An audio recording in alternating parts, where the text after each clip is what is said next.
ป่าลุงเนาะใช่เช้ากันสั่งคำเขามาเสียแล้วกินมากแดงสั่งกี่บาทอันนี้เฮ็ดหลับไปมันกันได้นี่นะพักเอ้ยพักกันได้คู่กว่าไปมาใครมาเชี่ยวกันจนคำเขามาเสียแล้วการความเลยขอบคุณเท่าไรเชี่ยวกันด้วยสั่งคำสกีป่าสุดเนี่ยก็มามกเกี่ยวหกเขาบอกว่าเลยจีดาคนฝ่ายน้อยเลยจนเบ็ดแล้วเด็กเวลาขับแล้วจับ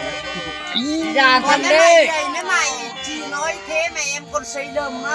บ้านเราเป็นยังไงจะน้อยนะมากันจะพมาทั้งคนเลยเสร็จกันแล้วใหญ่ชูไม่มากคนไปถอยเอาเช่ากันจัง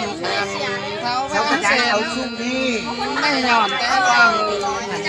เสียวแสดงอันนี้ต้องไปหวานกันแท้แหละมึงไงลุกมาทางนี้มาขายยังมาไผ่มันจวนอย่างแล้วบ้านเฮ้ยมาเที่ยวไม่บ้านตัวเอาลูกแซงตัวเหี่ยวไปรับเลยสินะคนเจ้านี่มีใจบุ้ยนี่มั้ย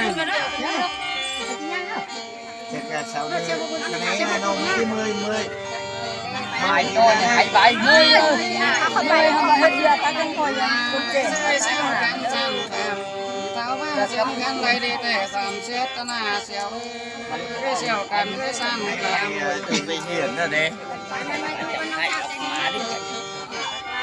เงียบเลยจังมึงครับยังอ่ะตัวอะไรอยู่ในเอาเปลี่ยนนอนมันสั่งเรามันฝา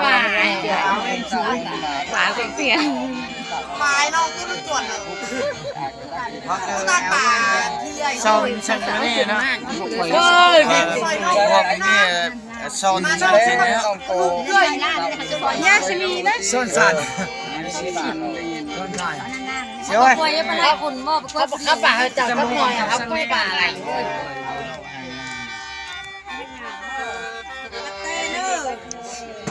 มึงก็บัดตัวขนาดมึงก็บัดต่างคนละเสื้อผ้าหนึ่งหยอกหนึ่งมาหน้าโตเลยสวัสดีก็ไอ้ตกบิ๊กบินมาเลยนะใช่อาศัยกิจวัตรแซงก็สามตัวข้าตาเก็บกับเพียนซุนมาเจ็ดตัวข้าตามาเป็นลูกกาตัวบิ๊กนู่นมาท่านน้อยน้องตัวน้องไหนด้วยมินฮาวยังยังความเป็นเขาบ่เสียวเองจินวัวโจ้เสียวนี่ครับไม่ใช่ไปดังจีขับกันเลยค่ะสุดเลยมันนานพ่อยนี่บ้านเลยของฮาร์ดีบ้านฮาร์ดีเขาเนี่ยมีของเด่นฮะว่าเราคุยแบบไม่บันเปหมดไทยครูด้วยมึงงานทางนักกายนี่ของมิงบาททองเบ็ดอ่ะผมความเกลียร์ละองศาเบียร์มืดเกลียร์บาทไปอยู่ตัวเลยเฮ้ยหาดิเราบุกความพับหรือเปล่าบุกความพับพี่มาปลายเลยไป17 ตอนไหนปลายมันบุกคนจ้องขับเลยเราดูว่าคำพูนี้คำมาทิกเฉยถัดตีนอะไรครับขับเลยพอแค่กูจะเบี้ยมึงไอ้องศาจ้องเบียร์มืดตีบินก็เฉยบุยหมดตีเถอะมันน้อยมันก็เมียอะไรแหละบ้าขับแล้วขากูขับตังค์มึงขนาดมึงขับตังกูก็แหละเมื่อไรมึงเมียกูก็มาขับตังค์โอ้เจ้านะครับเองก็ได้บ้ากูขับคนเลยเป็นคนนั่งขับไปกี่คนเลยครับช่องเซลล์จุ๊บขับให้กันเท่เทปเฟ่ไปนั่นในเซลล์สมัยกันจ้องไปเลยแล้วกันจ้อง